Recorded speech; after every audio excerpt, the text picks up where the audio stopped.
What's up, everybody? Kip Ioane, founder, Teams of Men here with our third installment of A Journey in Reflection. And if you haven't watched this series and episodes on our YouTube channel before, sidebar, make sure you like, follow, subscribe, share our YouTube channel here at Teams of Men. But Journey in Reflection is typically prompted by a question and experience I've had that forces me or prompts me into a flow from self-reflection to self-interrogation to self-awareness to maybe self-change, depending upon if we need it. And it also can be used by you, either taking this video and playing it for your players or breaking this video up into action steps and a lesson plan to drive some of this reflection in your players. We always ask our players to look in the mirror and figure out where they can be better and more helpful to our programs, no matter the sport we coach. We want you to use that same strength and skill set you already prompt in them in things that matter. Okay, so that's what Teams of Men is about. It's enlightening coaches, to empowering coaches to enlightening their players to the potential of a reimagined manhood. And that manhood, that reimagined manhood, that positive masculinity has to involve self-reflection, has to involve journeys and exploration of who we are, what makes us tick. Because oftentimes if we can answer the why, we can change the what, depending on how we answer that question. So this is Journey and Reflection, part 3 with Teams of Men. So I think to start with, I think an appropriate title for this version of Journey and Reflection for Teams of Men, which I think can probably be a podcast as well, is The Cowboys Failed, and Then I Failed Myself. And what do I mean by that? The Cowboys, I mean the Dallas Cowboys. And I've been a Dallas Cowboy fan since I was 4 years old. Growing up in Billings, Montana, there was 2 teams on the TV. It was either you could watch the Cowboys on CBS, you could watch the Broncos on NBC. That was it. And I wasn't going to pick the Broncos, so I picked the Dallas Cowboys. And here I am, 44 years old, 40 years later, still probably the last bastion of irrational fandom I have is the Dallas Cowboys. Like, and you would, I've been a fan in my life. I've been a basketball player, right? I've been a assistant basketball coach. I've been head basketball coach. I've lived in quote unquote the arena, so to speak, at the collegiate level, obviously not the pro level, but I've lived in the arena. So you would think that having been a part of a team and been behind the scenes with a team and throughout the course of seasons with big wins and horrible losses, I would have a better perspective and some rationality over 26 years of being an active sports person that actually has a team, right? More than just being a fan. That I would have some version or insight. But when it comes to the Cowboys, I have absolutely none. And that's the starting point of today's reflection, is I'm irrational about them. I have very little emotional control when it comes to them. I have very little emotional agility when it comes to their results, especially their losses. Most of the time, I'm not flowing through emotions like I would tell, and I've said before with our Teams of Men work with teams on emotional fluency. I don't flow through emotions with them. I act upon those emotions. And most of the time, acting upon those emotions leads me to be versions of myself that are embarrassing, versions of myself that I would never ascribe or want my kids, my players, anyone else's kids, players, any friends, any adults to be. A couple cases in point. I can vividly remember being 28, 29 years old, my wife at the house, and the Cowboys had a kick block by Washington. And the kick got blocked. It not only didn't allow them to win the game, but Washington returned it all the way for a touchdown. I remember physically throwing stacks of magazines and newspapers that we were saving for recycling, and I was throwing them against windows, like physically yelling and screaming and throwing them against windows to the point that my wife stood up and said, "Who are you? How old are you?" and left the room. I can think of another time, my team that I was coaching, the college basketball team I was head coach of, had lost a Saturday game. And the next Sunday, the Cowboys were hosting Aaron Rodgers and the Packers in the playoff game. And the Packers won late field goal. And my son had friends over watching the game. And I threw empty Pepsi cans across the room, off windows, off fridges, in front of my son's friends and him and my wife. As the person that was the head coach of the college in this town, these people were now watching me completely unhinged because of a pro sports team. And throughout my life, I've been a big fan of Notre Dame football, Georgetown basketball, the Lakers, LeBron James, the Dodgers. And I've been able to compartmentalize or maybe put in perspective better those fandoms. Cowboys, no. The Cowboys are literally, they bring a they bring up in me fight, flight, freeze. Like, it's a trauma-inducing experience for me to watch them, and I always choose to go do it anyway. And I look forward to it every weekend, knowing full well it's probably going to bring out a poor side of me if the result doesn't go the right way. Even in the course of a win, there'll be plays or situations in there where I do not respond the way we would want our players to respond in crisis moments, on the court, on the field, or off the court or off the field. And this past Sunday I became completely more aware of this, right? So the Cowboys are playing a playoff game. They're the number 2 seed, and they are playing the Packers again in Dallas. And the game starts off horribly. It ends up going horribly. The Cowboys lose. But I was completely aware as I was watching this and feeling my emotions. I could have named them. I'm a big proponent of naming it to tame it. But I was unwilling to act upon strategies that I've built up in doing this new work of Teams of Men and talking to my therapist and doing all the things we would ask you to do with your players. I was unwilling to act upon strategies. I have a beta blocker that lowers my blood temperature that I used to take before games to make sure I stayed even keel in a game. I know walking out in the fresh air at halftime typically calms me down. I know there's a lot of things. I know not to have too much coffee or caffeine during the game, because I get too emotionally invested, and that can trigger me to go over the edge and outburst with my words or outburst with my body. And so I knew those things going in. I felt it coming up inside me when they were down 14-0, 20-0. I felt it, but I was unwilling to take those steps. And I ended up yelling, screaming, name calling, cussing, throwing, stomping, and overall just being a black hole of rage and sadness in my house. Once again, people over. I had zero emotional agility. None of it. I couldn't move or respond with the right emotion at the right time in the face of being furious and being sad, really, at my professional team losing. And once again, this was in front of my sons. One of my sons is in high school, one of my sons is in elementary school. My wife and daughter had already removed themselves from the house because they know how I get, which in and of itself is a testament to a failure in this journey and reflection, to who are you when the Cowboys are on. But what does that do to my credibility as a father? What does it do to my credibility in the past when I was a coach and I'd walk into a gym and say, we got to have composure.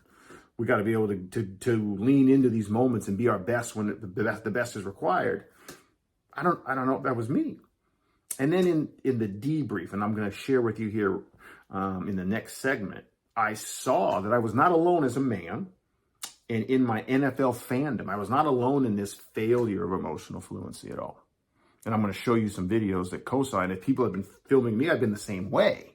But we've kind of normalized it. I probably allowed myself to say, well, that's just Kip the Cowboys fan, and allowed that person to be that way. I don't think I can do that anymore. I'm not saying I'm going to drop my Cowboy fandom, but how am I going to show up in these spaces? Let's jump into that in this next segment. So if you have a TikTok account, a YouTube account, an Instagram, you have probably seen many versions of these next 2 videos I'm going to share with you that illustrate, and this is not me judging these men at all, because I'm in the spectrum with them. I'm in that realm of what happens when we react to our teams. But these are people either filming themselves or wives or partners filming grown-ass men after their teams are let down. One of them's an Eagles fan, a famous podcaster personality, and another one's just a Cowboys fan whose wife filmed him. I'm going to show you these 2 back to back, and then we're going to come back and talk about not only how the journey and reflection I take in watching these, but what it means for us in our team rooms with our players. So here's the first 2 videos that I want. To the whole fucking defense, what the fuck was y'all doing? Don't none of you niggas go the fuck out tonight. It ain't a happy New Year's for nobody on the fucking defense. You bitches couldn't stop shit. You bitches better not drink no champagne. Ain't no fucking going out with your women or none of that shit. You niggas better look at the fucking playbook. The fuck wrong with y'all? Fuck the defense.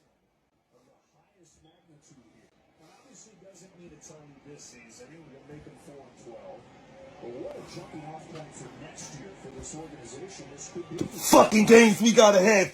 Y'all niggas inside a 3-11 team all fucking day. Fuck the defense! You better wear your bulletproof vest all day! All motherfucking day! You do, you fat motherfucker!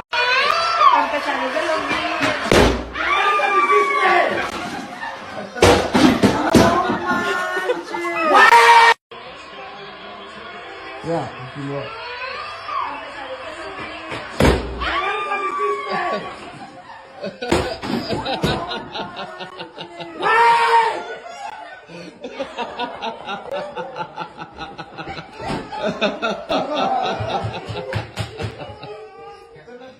So now, if you saw the stats of these videos, millions of views, tons of likes, comments, and a lot of laughter emojis, a lot of sharing. I've gotten these videos from friends of mine saying, "Hey, look at this guy. This is like Kip. This is just Kip when he's mad." And I think to myself, when these videos are going, at first I watch them all. Part of it is like, "Hey, I'm not alone." But is that a good thing too? If I'm not alone in this reaction to NFL games, if I'm not alone in this fandom sort of excuse to lose my better self because of my fandom, this is kind of an epidemic. This is kind of an issue. And then I think back to another series, and we'll put it up here as a card that you can link to in our We Read It So You Can Act On It, number 3 that we did, or number 2, our second episode, was a study done that showed the 10 to 15% increase on Sundays after upset NFL losses in male on female violence. And I thought to myself, oh my God, these videos, and me in my own little Polaroid video of myself, this is how this shit happens. This is how this goes down. And why aren't we talking about this? Why aren't we studying this? This, once again, this is not to say I'm saying there should be no fandom, that I was not being a Cowboys fan, but I can do it better. I can still be disappointed. I can be mad. I can be upset without turning into the person either on the videos or who I know I've been. So this next segment, I'm going to turn into not just reflection questions that I would use on myself, but I think coaches can activate in their team room, both questions and prompts and discussion strategies that not only help your guys reflect on who they are in similar moments off the floor, either in fandom or just bad emotional states, but also who do you want to be in the game, whatever your sport is, when emotions run high, when things don't go your way. Because there's synergy there. If sports is life and life is sports, how we act in one has got to have ramifications for how we act in the other. And that's the gist of Teams of Men, is this is our opportunity. We can frame this about how we act when we miss a free throw. We can frame this about how we act when our teammate misses a field goal. And if we can do that better, maybe we can do these better. So let's jump to that next segment, journey and reflection. The Cowboys failed, and then I failed myself. So coaches, this is where I would start with your male athletes. I want you to put this up from Dr. Susan David, author of Emotional Agility. Put this quote up on your screen, on the whiteboard. You can write it, or you can just have the screenshot here from the video we'll do a cutaway to. Who's in charge? The thinker or the thought? One more time. Who's in charge? The thinker or the thought? And start there and say, fellas, I want you to react to this. Talk to each other. You can make it a partner assignment. You can make it just a group hand raise, whatever. You can start with your answers too. Who's in charge, the thinker or the thought? Because we are faced with that dilemma every 10 minutes, every 5 minutes, as a human being, not just an athlete or a coach, just a human being. Who's in charge, the thinker or the thought? Okay, start there. And then I want you to take the question next. You can re-show them the videos I showed you. You can just show them my testimonial to losing my ish as a Cowboys fan. And talk about, hey, what does this hold for us in the arena, so to speak? Football, basketball, soccer, wherever. What does it hold for us? What do we do? What are we doing? What are our current strategies? How do you guys currently manage the highs and lows of the emotion of the game? Because there's never going to be a game where they are always high and joyous, and there's never going to be a game where they are continually at one setting. They're going to live and go through all these different ones, and sometimes we can act out in the same way I'm acting out, throwing things, yelling obscenities, being a different person in the rage I feel as a fan. What are they currently think? You can even ask them to grade themselves. What are you doing in our spaces on game day with these negative emotions, these rageful emotions, these disappointed emotions? What are you doing? What are strategies? They might have some good ones that they're using they can share with each other, or you all might come to the realization, we're not doing very good with it, coach. I think that's part of our issue. Okay. Now, once they've shared those and you've given time, given space for discussion and sharing, then I think one of the main things that I took away, and there was actually a study by James Pennebaker, you can Google him. James Pennebaker found a study that writing out in the midst of, this is basically a prompt to journal, the eventual emotional states, the physical well-being, the mental well-being of people that wrote 20 minutes a day was higher than those that didn't. So being able to not just name our emotions, but write it. And you, Kip, what the hell are you talking about? These kids are not going to take out a pen and pad. You know what they do have is their phones. They can text each other. They can text themselves. They can just hit to me and text themselves off the floor, off the field, and take naming it to tame it one step further by texting, I'm in this right now. I am experiencing rage right now. I am going through rage. And I think we're taking that name it to tame it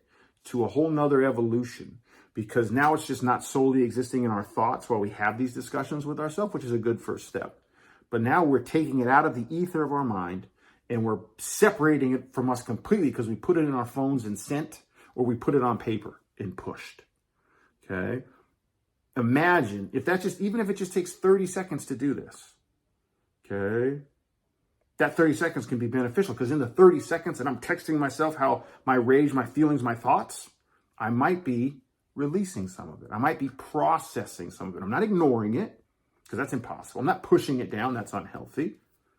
I'm texting, I'm writing, I'm putting it somewhere, and I'm allowing that 30 seconds that it takes to do that to think one more time about what I'm going to choose.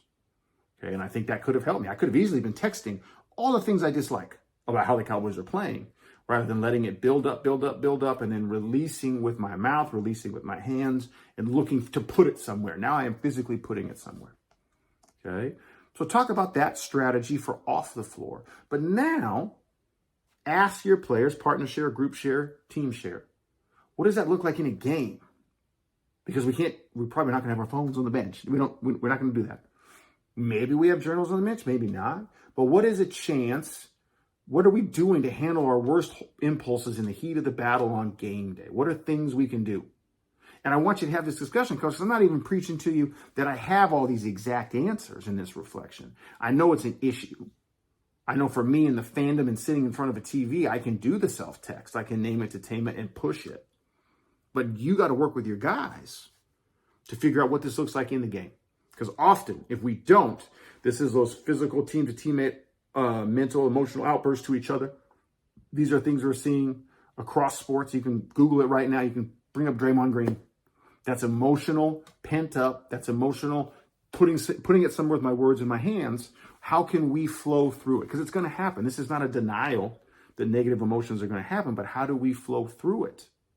What are we doing as a team? Maybe this is an internal staff discussion in a journey and reflection with your staff to what does it look like for our staff to help our guys through this.